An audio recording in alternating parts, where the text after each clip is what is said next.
afternoon. I'm Minu Jones. I am the chair of the Detroit-Wayne-Oakland Tobacco-Free Coalition, founder and CEO of Making It Count. Happy Juneteenth. At the Center for Black Health and Equity, we are focused on meeting our public health and equitable policies for the African American community. We know that when we work within the community to raise the awareness and the health concerns of the African American community, that the whole nation profits. The national partners, the nation is looking to Michigan, and in Detroit in particular, Detroit, Wayne, and Oakland County in particular, to address these issues. They're fighting tirelessly to actually bring this change about. This will save Black lives. This will save youth, the young people's lives. This will save all lives. We want menthol gone. We want to save and protect Black lives. If you're about saving and protecting Black lives, you'd be banning menthol. It should have been done back in 2009 when Obama signed the Tobacco Cosmetic Act into law, and it didn't happen, and we're losing 45,000 Black lives each year. It didn't happen last year in August when we were told by the FDA that they would move forward with a federal ban on menthol. That regulation currently sits on the shelf waiting until after the election. How many more Black lives do we have to lose for this to become a priority? We have to look at this as being a public health leadership opportunity. The legislators in this state have an opportunity to lead the fight, to lead the nation.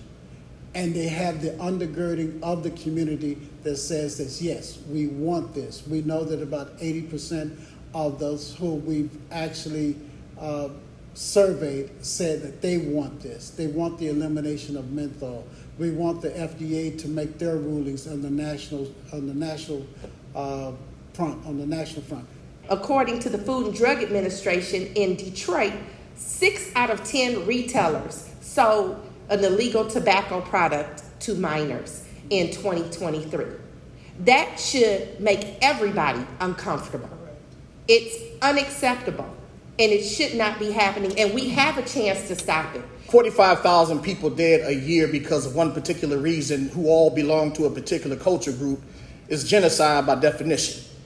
I don't understand how is it that we allow this as a country. I don't understand how governmental leaders, political leaders, at every level of political leadership allow this to happen. This is genocide because our people are being intentionally targeted by the tobacco industry and especially Black children. This is reprehensible. It is absolutely unacceptable, and we will fight until we win. Let's deal with the retailers. My brothers and sisters, most of which that we found have been from the Middle Eastern community. We are asking you right now to cease selling poison to our children. Just like we stand with you for a ceasefire in the Middle East, we want you to stand with us to cease selling tobacco products to underage children in the city of Detroit. It is absolutely hypocritical and unacceptable for my brothers and sisters in the Middle Eastern community, for leadership to not stand here with us to help us fight this battle. We are the Arab Business League owners. Where is the Chaldean Chamber of Commerce leaders? We need you to stand with us to help us fight those individual business owners, not everybody, just those individual business owners who are selling vape pens to 10, 11, and 12-year-olds, who's selling marijuana in gas stations and hookah stores to 14 and 15-year-olds. That's right. We're going to continue to stand up to protect the lives of our children. That's right. And so we're not going to allow predators to come into our community and disguise vape pens and marijuana as if they are Jolly Ranchers. That's right. That is a lie from the pit of hell. We will not allow that to happen in our community. It's going to stop. Come on now, it's going to stop in our community. I don't have time to play politics. I don't play games. I'm not a politician. I'm a servant and a soldier for our people, especially our children. It is absolutely unacceptable. We will call you by name. We will call these business owners out. We will continue to shut you down until you get the point. You are not allowed to sell poison to black children in the city of Detroit. Selling this poison to our children is unacceptable. That is not being a good corporate neighbor. That is not being a good business owner. It is absolutely unacceptable, and it needs to stop right now. I don't care if we got to shut down 500 businesses this summer. We will. So I'm asking city council, I'm asking the county commissioners, I'm asking the governor and the president to impose serious penalties on any business that's found selling poison to our babies. Their licenses need to be took. They need to be shut down indefinitely until they come into compliance. Period. So we're beseeching you for that. If we elected you to lead, we elected you to protect, and we want you to pass policies that protect the most vulnerable of us, and there is no one in our community more vulnerable than our babies. One of the lies that the tobacco industry has told on our community to protect their profits is that by banning menthol, it will put a target on black people. It'll put a target on black smokers. That's an outright lie. And don't believe it. Law enforcement is on our side. The ban is not about policing individuals who smoke at all. The ban is about retailer, distribution, and manufacturing. This isn't about police going out into the community and stopping people who are smoking a cigarette. That's not what this is about. Children are our future. And what does our future hold if we continue to poison the developing minds of our children? The effects of tobacco, nicotine, menthol on the developing brain brings about a whole lot of additional problems. I'm a daughter. Yeah. I lost both of my parents to smoking-related illnesses. I'm a mother. Yes, ma'am. Yeah. I'm a grandmother of 6 beautiful children. Yeah. And I will lay down my life before I do not join this fight more, before I continue in this fight. I'm a grandmother. Take all this off. Take it off. I'm a grandmother who is here to fight for my grandchildren's right, for my grandchildren's lives, and I refuse to continue to stand by and allow these big tobacco companies to prey on our children. I will not stop. We should all feel as passionately about this fight. So what I'm saying to you is, see this face, see this hair, okay? I'm a mother. Yes. I'm a grandmother. Yes. I'm a doctor. I'm a professor. I am a protector of my grandchildren's future. Yes. And if you care about the future of children, you will join us. You will continue to support us. And I thank you for this opportunity. Today, we getting the message to the people today. That's right. Saying that we going from celebration to legislation. Yeah. We going from celebration to legislation. So we need legislation that's going to protect the lives of our children. And we pushing and calling on all legislators in the state of Michigan to rally around this group package of bills and say that our children in the city of Detroit and these urban communities matter. Period and point blank. Preemption is a word that is not often heard in our day-to-day lives. But what it has done in Michigan, in effect, is chained us, chained local communities, local voices, and rendered them powerless against restricting the sale of menthol and all flavored tobacco products in Michigan. This was done over 30 years ago, and we're currently fighting for legislation to repeal preemption, restrict flavors in all tobacco products, including menthol, repeal pup penalties, that unfairly and ineffectively punish our youth who have been addicted through targeting by the tobacco industry. In addition, I am imploring, I am beseeching, I am urging our state legislators, give us the chance to determine how we legislate here in the city of Detroit. That's right. Remove preemption.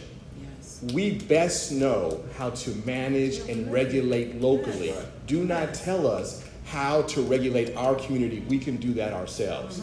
We are prepared to do that. We urge you to remove preemption. Let the cities, let the counties determine how we will regulate tobacco, how we protect our youth, and how we will ensure our next generation is not poisoned and addicted to one of the most addictive substances on the planet, nicotine. Allow us to protect our young. Detroit City Council is prepared for that fight.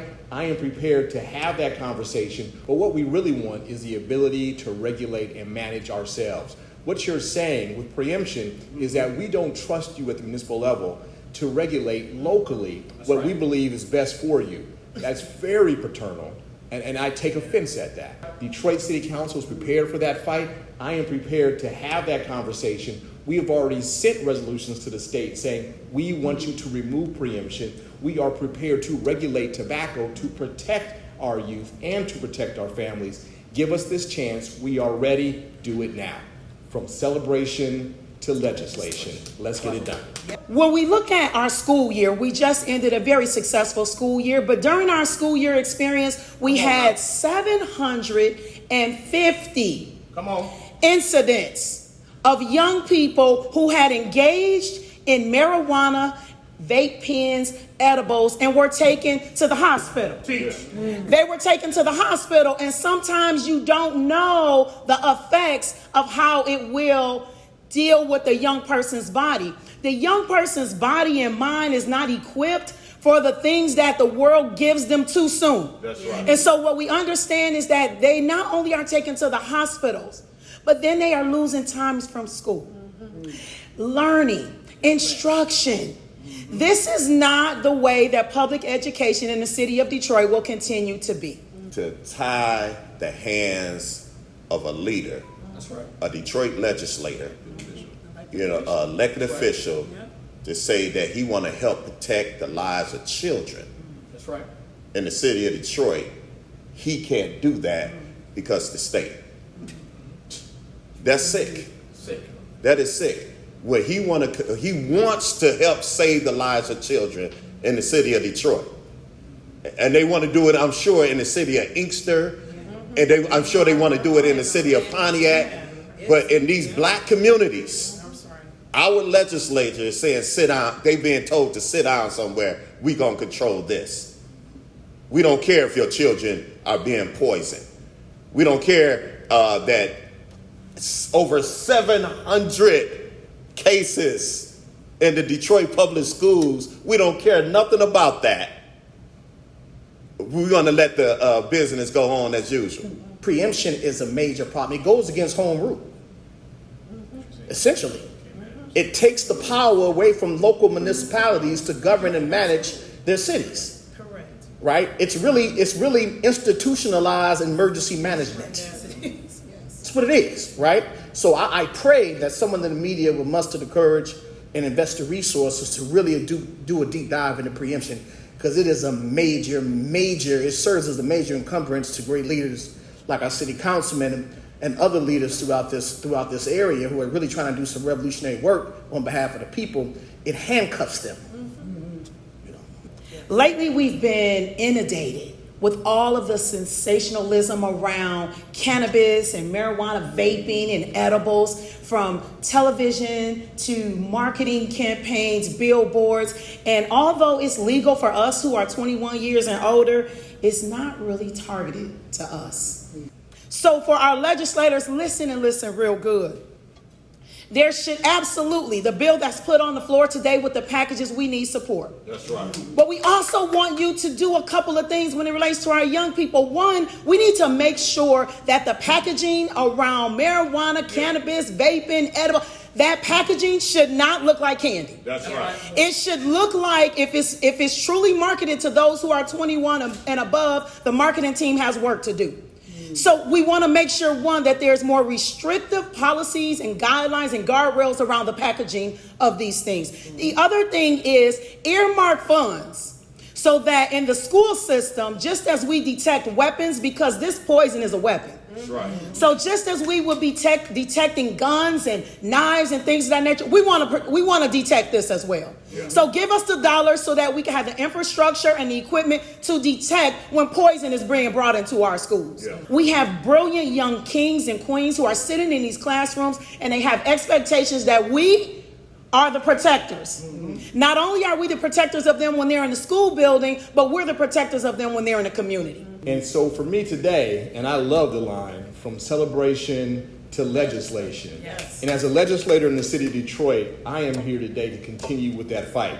And not only am I a legislator, I'm also a father. Mm-hmm. But I'm also a father of a young child who has entered DPSCD, mm-hmm. which also means that my young child is now a target for the tobacco industry as well as the marijuana industry. Correct. And so when my young child becomes a man and he says, "Daddy, what did you do to help prevent me from smoking?" I will say, I stood in the trenches and I threw shots and I fired shots to make sure that you were safe and make sure that we protected you and young children throughout the city of Detroit, throughout the state of Michigan, throughout our country, and especially young black children.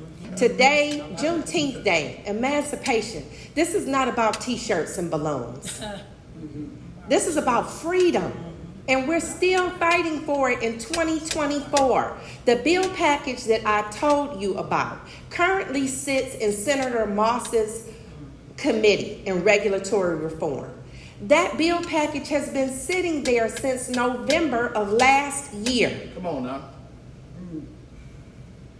This isn't about us complaining and doing nothing. We've complained, but we've also done the work to draft policies that are comprehensive, that will take Michigan out of being 50th, last place in the United States for tobacco control. Yeah. Stop asking black folks to compromise all the time. Why do we have to compromise our health?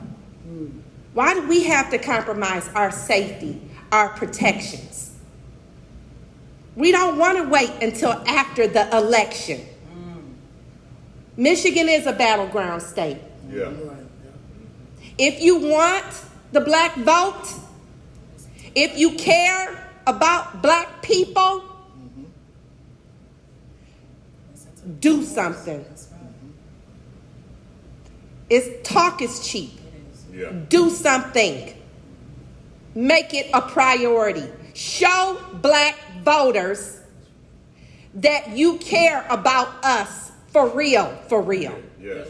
If you care about black people, shelving menthol and not repelling preemption sends a message to the black community that you don't care about us. So why should we vote for you? If you care, you'll ban menthol and repel preemption. That has to be a priority. We are inspired by those who resisted the evil of slavery. We are inspired by the people who resisted the evils of Jim Crow. We are inspired by leaders like Reverend Wendell Anthony and all these courageous leaders of the president of the Detroit branch who stand up and speak truth to power. We are inspired by Sister Menu, and we're going to continue to stand by her side, and we're going to still continue to stand by our school board president's side, who said that her children in the Detroit public schools deserve not to be poisoned. Period and point blank. And so we're going to keep on keeping on, and we don't feel no ways tired. One of the things I just need you to know is that the youngest case of a young person in those 750 cases was fourth grade. Fourth grade, 9 years old. You mean to tell me they have the ability to make a conscious decision about if they're going to engage in marijuana or not? They absolutely do not. And so the plea has got to be, we We pride ourselves on having drug-free campuses. We have signs up. We just passed last month at the school board meeting a resolution around how we're going to stand strong in this space to make sure that there isn't marijuana and vape pens and edibles on our campus. But there's only so much we can do that we can control, because when they leave the school, they walk across the street to the gas station. Right. And so if the gas station owner is more concerned about the dollar than the social responsibility of our young people, then we have a problem. Yes. And so as a father, I stand in lockstep with these warriors. We are the tip of the spear, but we have thousands behind us who are prepared to fight and protect young black children and black families throughout the country. People, as Fannie Lou Hamer said, we are sick and tired of being sick and tired. Right. Why are we begging for people to do the right thing with kids? That just doesn't make sense. We are elected officials. Let us do what we're elected to do. But you, in the legislature, you're elected officials. Do what you're supposed to do, the right thing. Now, as a legislator in the city of Detroit, we have made it very clear that we are prepared to protect health, and we will put public health over profits every day. And so when you have our young explorers from the police department who go out and do sting operations, and at a 23 gas stations, 17 are knowingly willing to sell tobacco products to underage children, we have a problem. That's right. When we make a call to DPD and to BC, and they shut down 6 of those, we are making a statement that we are prepared to hold people accountable. That's right. It's disheartening, and I've personally seen a young person under the influence who had an edible and had to go to the hospital. And when you're talking to a parent who is totally oblivious to what happened, I don't understand. I sent them to school. How now am I at the ER, doctor? How am I at the ER? And now I'm spending the night with my young child because the effects of this edible to this young person is beyond what we even thought it would be. We don't know. And if you think you can do that and let these young people come in the classroom to learn, shame on you.